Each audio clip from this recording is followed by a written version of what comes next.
I'd like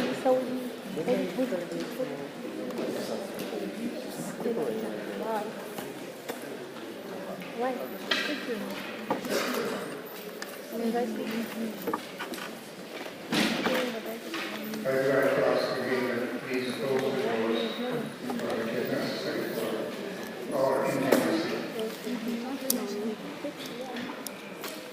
So, ladies and gentlemen, today we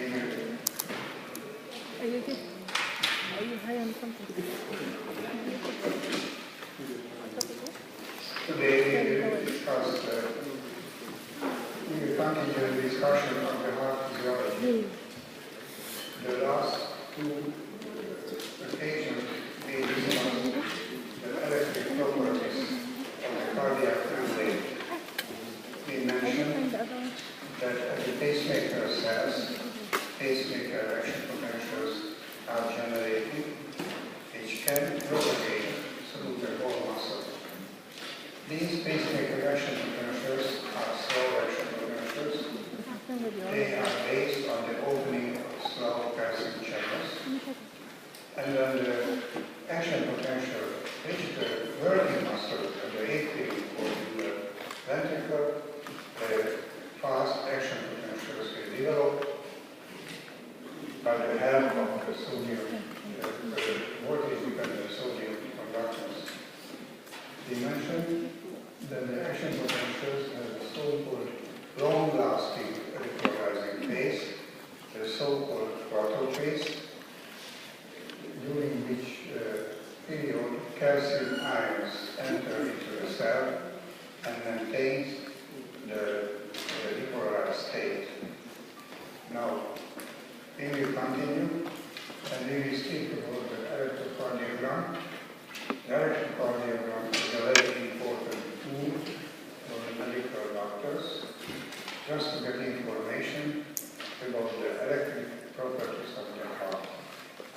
I would like to emphasize that the ECG is convenient to know how the action potential generation and propagation along the heart can be studied by the ECG and can get information.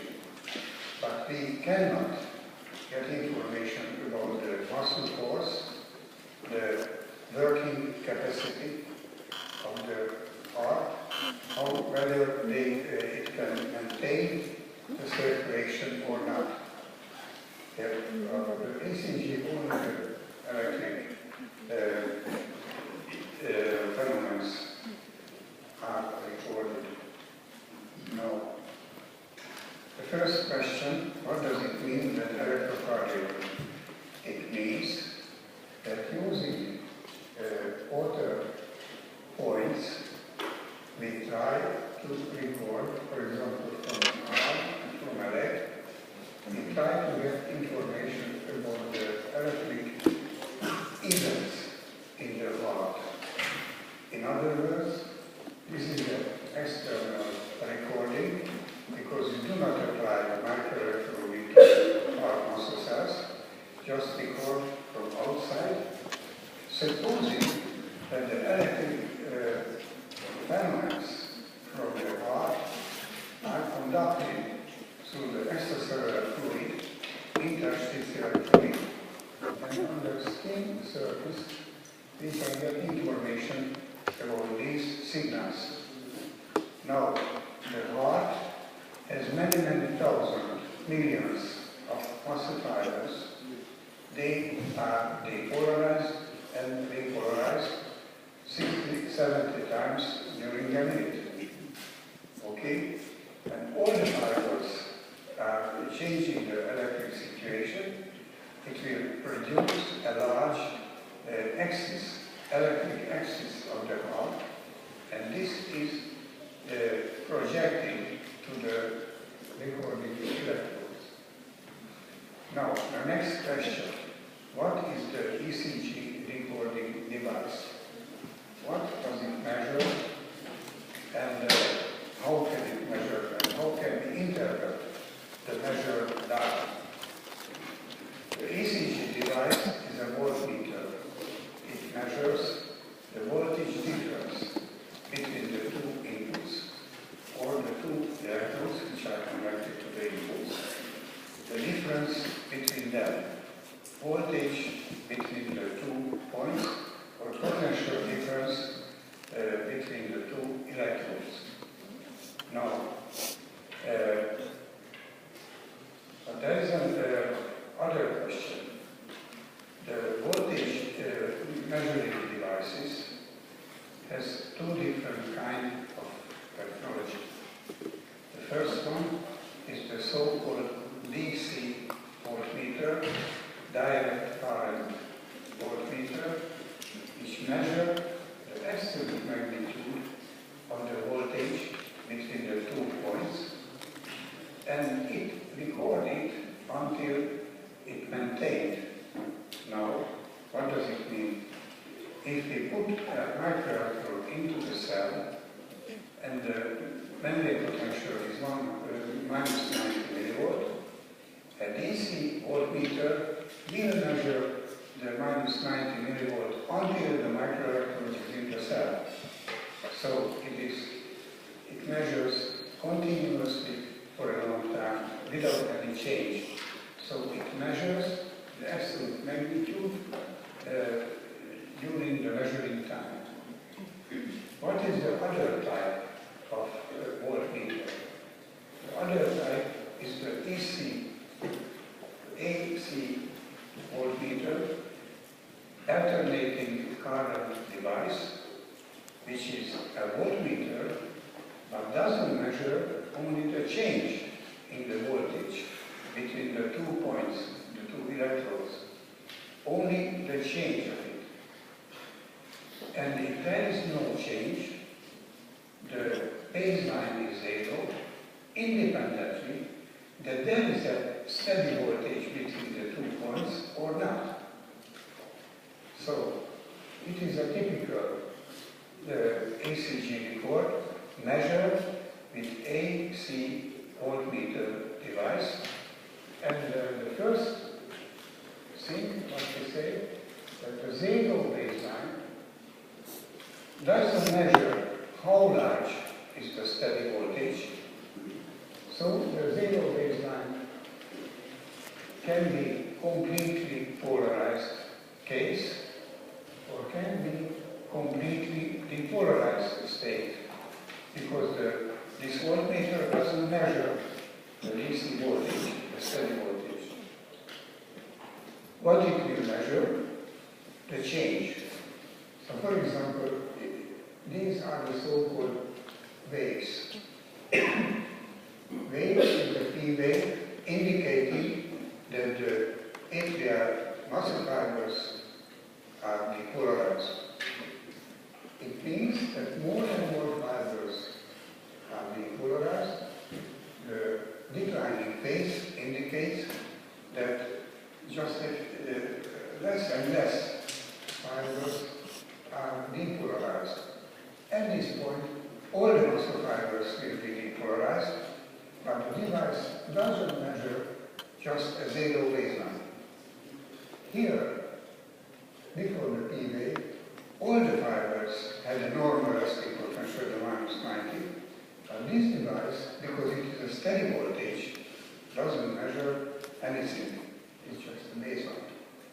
Okay, if the excitatory process reaches the ventricular muscle fibers, the QRS complex will develop, which indicates that very quickly all the working muscle fibers in the ventricle are depolarized very quickly, and at this point all the fibers in the ventricle are depolarized. Okay, the next is the T wave. The T wave is a repolarization wave. What does it indicate? It indicates a change. What is the change? All the muscle fibers in the ventricle will repolarize. So this is the change. There it will be a repolarization wave. Now summarizing. The AC device doesn't measure the steady voltage independently. How high is the steady voltage, or is it or not? The baseline is 0. The device will measure if there is some change in the depolarizing direction or some change in repolarizing direction, but the steady voltage changes. Okay. The next question, what decides how large is the wave? Why is the R wave larger than the P wave? Or what does it decide how large is the T wave? It is the next question.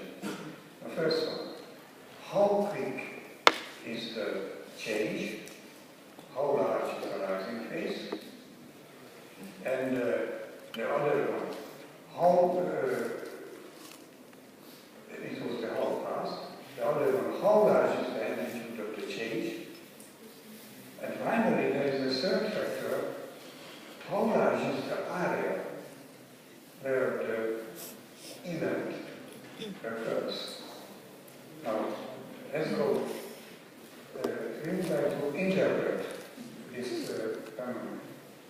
I would like to emphasize the significance of these two figures. It is the P wave.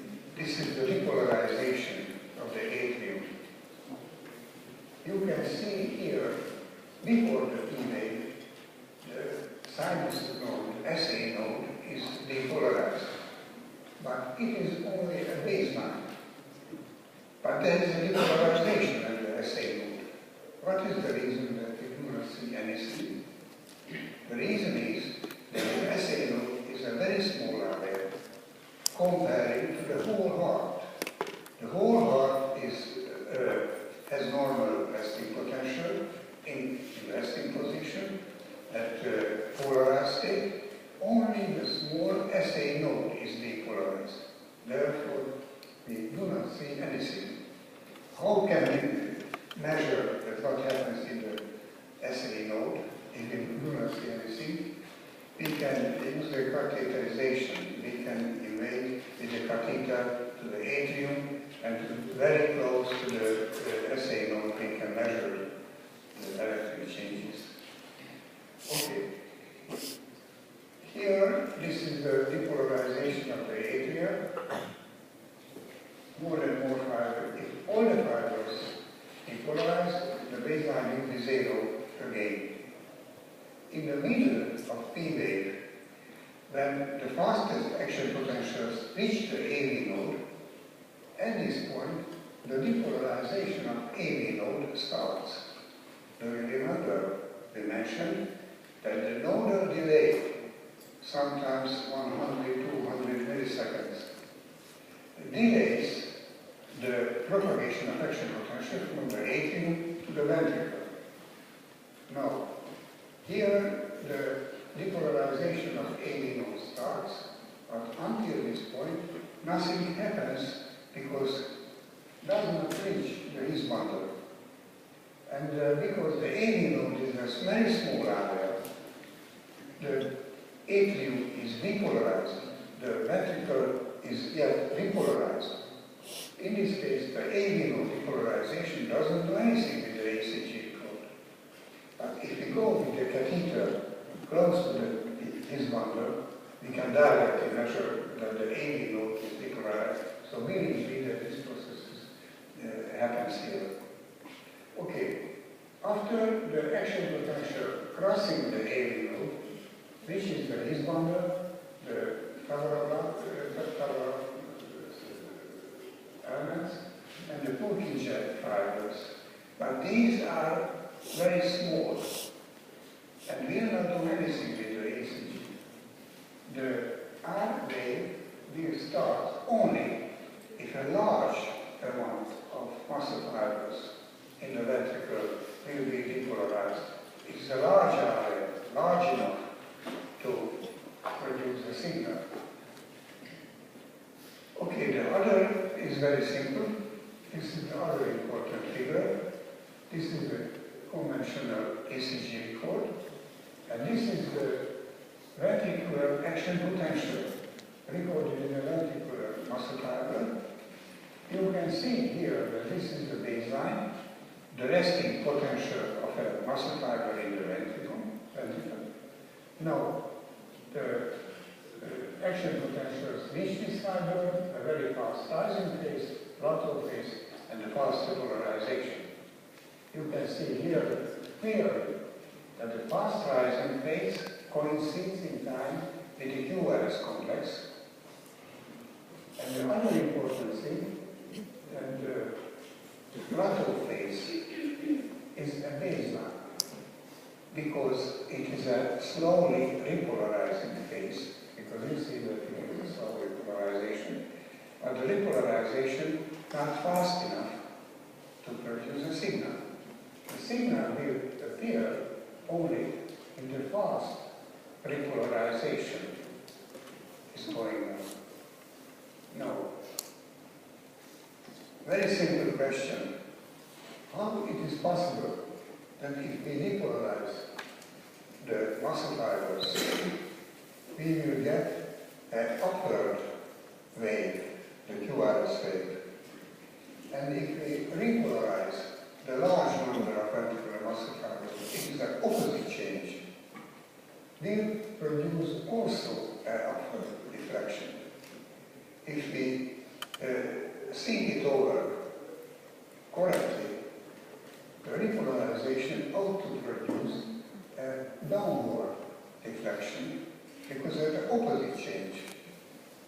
What is the reason that most of them, the repolarizing wave has the same direction, the upward direction? Now it will show you in the next figure. Do you remember when we mentioned that the action potentials are generated in the SA node? First, the A3 is depolarized. After the fiber action potentials cross the AV node and starts to depolarize to invade the ventricular muscle fibers. First, they propagate through the septum and first depolarize the sub-endocardial part of the ventricular muscle. The sub-endocardial part will be depolarized, but the sub-epicardial part not yet. In this case, it is more negative this surface than this surface. Okay, after the whole ventricle will be depolarized, the whole ventricle will have a shaded area, and we will see the baseline, this baseline here. When the repolarization starts, it's very interesting. First, the sub-epicardial part will repolarize. And the sub-endocardial a little bit later. So there is a time difference between them. But what is the final result? Here, this one is more negative. Here, this one more negative. The electric axis is directed to the same direction, and therefore, even it is a repolarization process, but due to this morphological difference, the T wave has the same deflection than the R wave.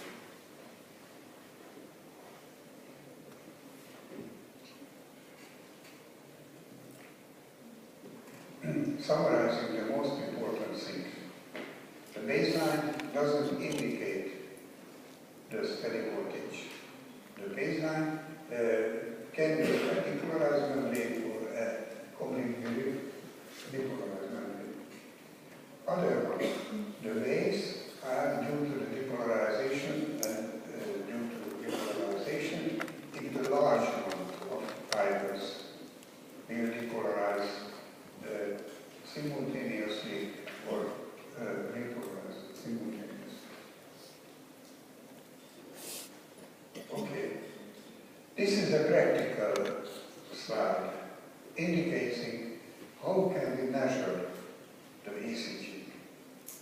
What are the differences between these things. The difference is to where we place the measuring electrode. To the measurement, I told you that the voltmeter has two inputs. Therefore, we can use only two electrodes connected to the two inputs.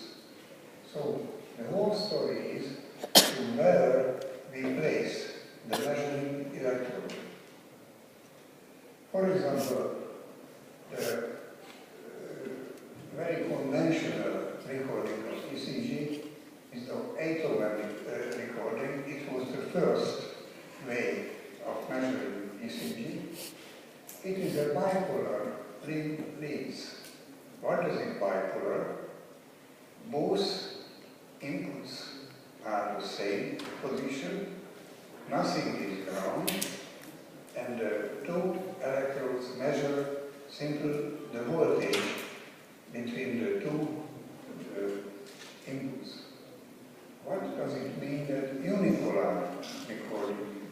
Unipolar means that one of the inputs is grounded and the other will measure the voltage comparing to the ground. This is the reason that it's unipolar. This was bipolar because both of them, none of them was grounded, just symmetrical. Now, the unipolar recording can be limb leads. Limb leads when everything is bring together to a common point, and to the one arm and one leg to this common ground point is recorded. The very important is the chest leads. What does it mean, the chest lead? Unipolar. Therefore, before a virtual common point, this is the ground, and the measuring electrode is placed to the chest here. And comparing to the grounded point, we measure the ECG at different places in the chest, around the chest wall. Now, what is this, the essential part of this whole business? This conventional Beethoven recording this business is measuring in a frontal plane. In a frontal plane, from different directions, it measures the electric axis of the heart. The unipolar chest lead is measuring along a horizontal plane, a horizontal plane, from different angles. We'll see the heart function. Therefore, you can see these records. All of them are different, and it's necessary a special knowledge and experience to know exactly that what happens. For example, there is some alteration in the depolarization and repolarization process in the ventricle, for example, in small area. It depends from where do you see the alteration. Sometimes only the chest beats can indicate that. Now, speak about the Beethoven recording. This Beethoven recording means that we have all the time two electrodes, two inputs. We can measure between the left arm and right arm. This is one of the lead. And we can place the electrodes to the left arm and the left leg. In this case, we will see this heart from this direction. And finally, this is the third possibility. Now, because the position of the arms and the legs are the same in all the time, basically it's a very stable recording position. deviation, and the electric axis is projected through these recording pictures. Now, comparing the amplitude of the R waves, we can figure out that how the electric axis of the heart looks like. It is the normal case, normal axis, which means I usually left the deviation. It is the right deviation, and not the vertical, but a little bit more.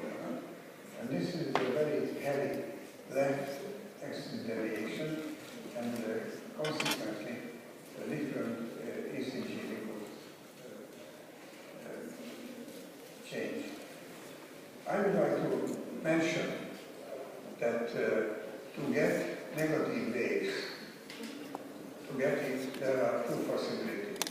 The first one is the medical students place the electrode in a reverse order instead of left to the right. But the other possibility in the heart axis is so extreme that this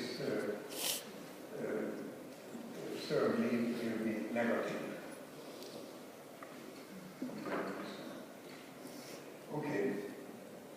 So finally, I would like to emphasize that we can figure out in the ECG record, the analysis of it, how the heart axis looks like, because the anatomical axis more or less coincides with the electric axis.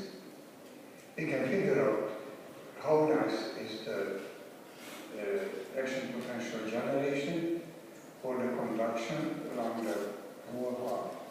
But we cannot get any information about the energy reserve or the pumping capability of the heart. Okay, the next topic what we have to speak about is the contractile properties of the cardiac muscle fibers. These properties are a little bit similar to the contractile properties of the skeletal muscle fibers. Now there are differences, especially the activation process.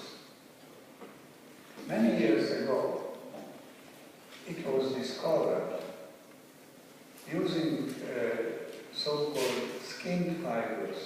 Skin fibers means that the surface membrane is removed, but the contractile proteins, the contractile machinery, remains intact. Therefore, the behavior of the so-called skin fiber preparation, the behavior is determined by the calcium concentration in the neighboring solution. So, this situation simulated what is the effect of the myoplasmic calcium concentration to the contractile response. And the people discovered that in the myoplasmic calcium, it is the intracellular concentration of calcium in the cardiac muscle fibers. The myoplasmic calcium concentration is 10 to the minus 8 or 10 to the minus 7. In this case, the contractile machinery is in relaxed situation. If we increase the myoplasmic calcium concentration, the contractile response develops. So, the increased calcium concentration brought about the contractile response. And this intracellular calcium concentration behaves as a second messenger which directly activated the contractile response. Okay, I would like to tell you that 10 to the minus 6 is 1 micromole.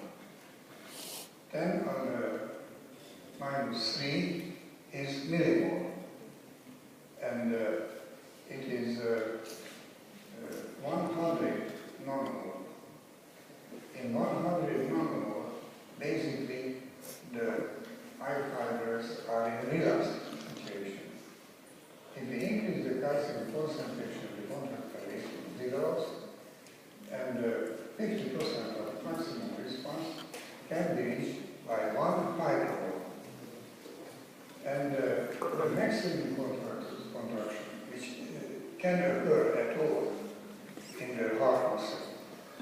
is the 10 micromole. 10 micromole produces maximum contractile response. And this story is this story works in the reverse direction. If we decrease the calcium concentration from 10 micromole to 1 micromole, 50% of the response decreases. If we go back to the 100 nanomole, myofibrils will relax. Okay, what is the conclusion? The contractile response of cardiac muscle fibers is brought about by the increase of myocosmic calcium concentration. The myocosmic calcium concentration determines the contractile response. Okay, and finally, if we would like to analyze the contractile properties of the cardiac muscle fibers, we have to analyze what kind of factors are responsible for the increase or the decrease of myocosmic calcium concentration. This story is basically how the calcium homeostasis works. What kind of factors leads to the increase of myocosmic and what kind of factors result in the decrease of myocosmic calcium concentration. Now finally, later, the different calcium indicator dyes were discovered. What does it mean? It means if we inject some dye into the fiber, into the myocosmic space, which is sensitive to the calcium concentration, can bind the calcium. And depending that how high is the neighboring calcium concentration, they change the absorbance of the absorbance or the fluorescence properties of this dye. Therefore, using these calcium indicator dyes, we can measure the myocosmic calcium concentration. And this is the 0 and arbitrary 0 because maybe 10, 100 nanomole. And this is the 500 nanomole, which is half a micromole. And you can see here that a depolarizing path which produced action potential on the ventricular muscle fiber produce a calcium transient at the same time, indicating that this increased calcium concentration is brought about by this depolarization. And this increased calcium concentration produced a contractile response. It was a very large achievement, and isolating single cardiac muscle fiber, they could apply the dye into the cell, they could stimulate, and they could record the optical signal and the contractile response or the action potential. Now, let's go back to the activation of cardiac muscle fibers. It's quite clear that the depolarization is able to increase this calcium concentration because an action potential or a steady depolarization is necessary to elevate the myocosmic calcium and to evoke contractile response. Therefore, it was, depending on the figure, it was quite clear that the depolarization of the surface membrane will increase the intercellular calcium and will cause contraction.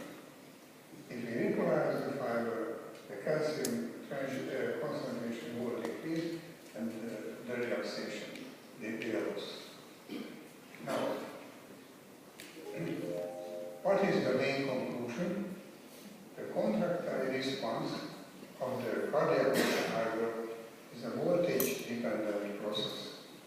The voltage change can be a steady depolarization or can be a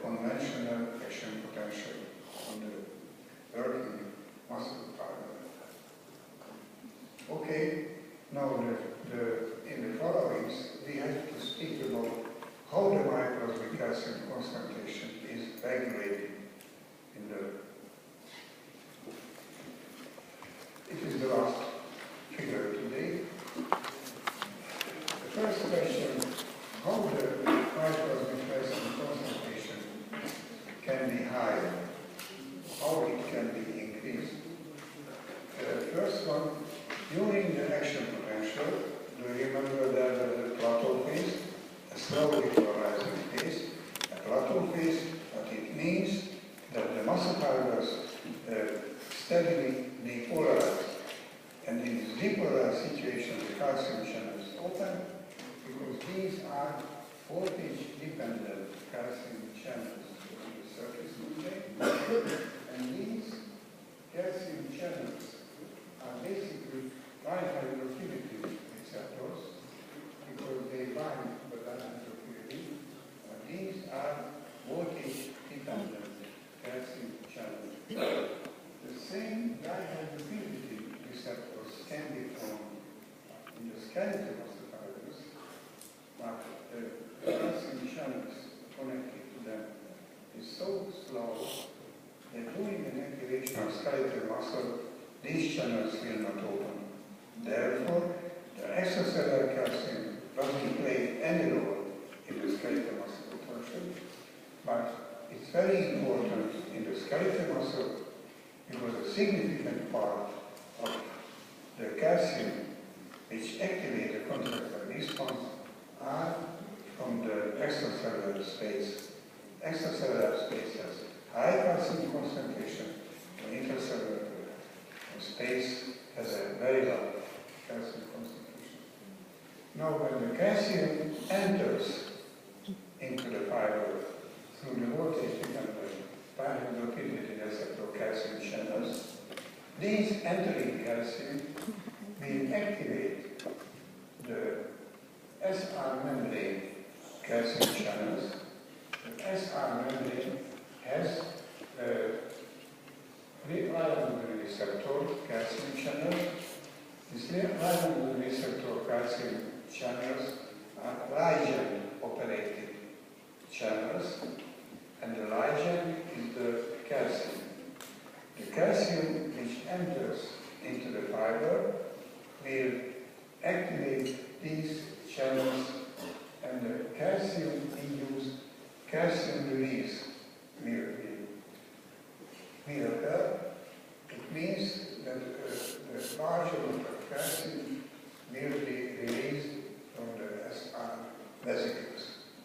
The SR is an intercellular storage place, contains a lot of calcium. Here the calcium concentration is roughly 1 millimole, but a large part is bound to the calcium. It's a complex protein, complex binding protein, and only a small proportion of intravesicular calcium is in ionized form. But the membrane itself not permeable to the calcium, so the calcium cannot cross the membrane, only if the channels open. The channels will be open by the calcium ions. Okay, so these two factors, so the activating calcium originates from the extracellular space during the plateau phase and originates from the SR vesicle by calcium release due to the calcium-induced calcium release. Now, what kind of mechanisms are able to decrease this calcium? The first one, basically the most important thing, the SR calcium pump. The SR calcium pump is located in the SR membrane. A very large proportion of the membrane is this calcium ATPase, which is able, by hydrolysing the ATP, can transform the calcium again to the concentration gradient. This calcium pump is regulated by an important protein, accessory protein, phospholamine, and the phospholamine basically inhibits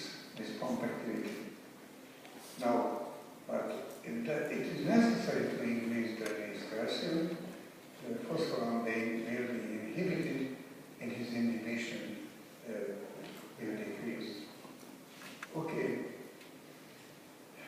the SR calcium pump takes back the calcium to the SR.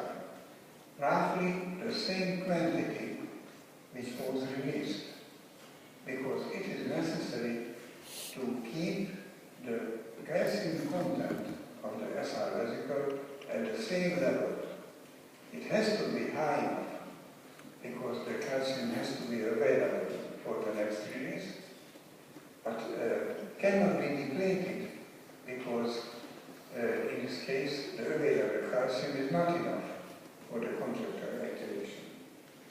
One more thing, why is necessary to use this calcium storage place? How it develops? Because this release through this surface channel is basically a slow process. It is not sure that the entering calcium is enough to increase the calcium for a complete contractile response. Therefore, there is a security reserve. It is sure that the calcium has to be enough for the complete activation.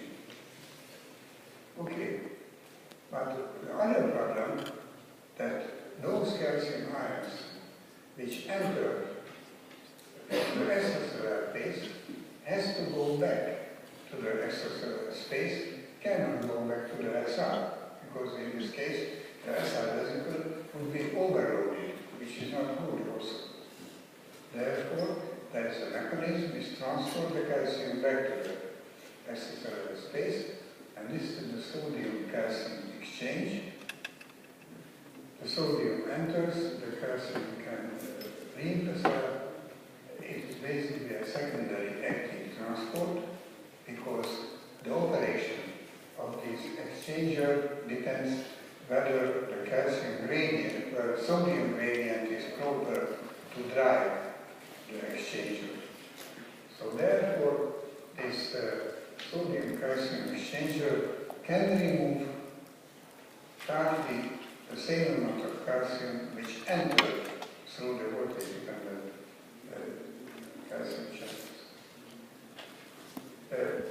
The plasma membrane has some calcium pump, calcium ATPase also, which can pump out the calcium into the extracellular space, but its capacity is so small that it's basically negligible for the removal.